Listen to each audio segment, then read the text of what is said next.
अस्सलामुअलैकुम, मेरा नाम डॉक्टर जवेरिया है। बहुत सारे लोग मैसेजेस करते हैं कि हमें बताएं, हमने प्रेगनेंसी के लिए ट्राई करना है या हम बहुत सालों से कर रहे हैं मगर प्रेगनेंसी नहीं हो पा रही, तो हमें कौन से टेस्ट करवाने चाहिए या हमें अब अपने तरीका इलाज में ऐसा क्या मुख्तलिफ करना चाहिए कि हमें फ़ायदा हो। और इतने टाइम से जिस चीज़ के पीछे हम भाग रहे हैं, यानी अल्लाह ताला अब हमें औलाद की नेमत से नवाज दे।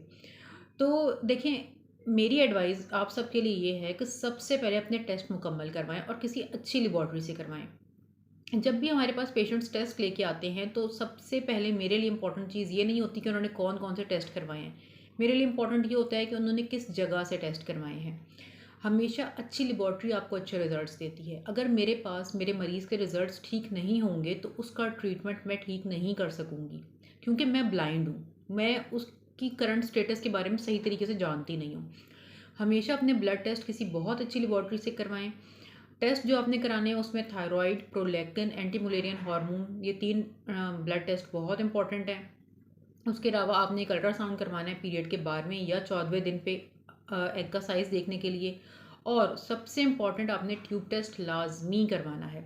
जो लोग ट्यूब टेस्ट से घबराते हैं या उनको महसूस होता है कि इसमें तकलीफ़ बहुत ज़्यादा है जो कि नाकाबिले बर्दाश्त है, फिर वो लोग लेप्रोस्कोपी करवाएं, लेकिन ट्यूब्स का टेस्ट करवाना लाजमी है। मर्दों के लिए सिर्फ एक टेस्ट होता है जिसको हम सीमन एनालिसिस कहते हैं।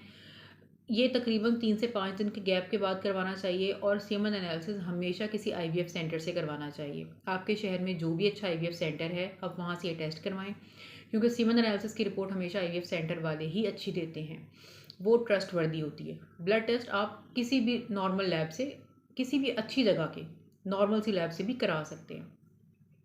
जब ये सारे टेस्ट आपके हो जाते हैं उसके बाद फिर आपने डिसाइड करना होता है कि अब किस तरफ जाना है। फिर पेशेंट की बहुत सारी चीज़ें इंपॉर्टेंट हैं। शादी को कितना अरसा हो चुका है, अब मियाँ बीवी की उम्र क्या है, और जो हार्मोन्स के टेस्ट हमारे सामने आ रहे हैं अब हमें वो क्या बता रहे हैं कि अंडेदानी में अब कितनी ताकत बची है।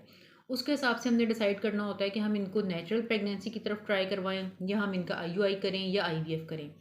एक बहुत बड़ी चीज़ जो लोग अक्सर कहते हैं कि जी आईवीएफ तो लास्ट ट्राई है या लास्ट स्टेप है, आईवीएफ लास्ट स्टेप नहीं है। मेरे अपने पेशेंट्स में भी ऐसा हुआ है कि अगर आईवीएफ फेल होता है तो वो नेचुरली कंसीव करके आ जाते हैं। इसलिए आईवीएफ को आप लास्ट स्टेप ना समझें। ये अल्लाह ताला ने नसीब में जिसके लिखा होता है वो पॉजिटिव हो जाता है, जिसके नसीब में नहीं है वो नेगेटिव हो जाता है। लेकिन डॉक्टर की मेहनत बहुत इंपॉर्टेंट होती है और पेशेंट का प्रॉपर फॉलोअप, प्रॉपर कंप्लायंस बहुत इंपॉर्टेंट होती है।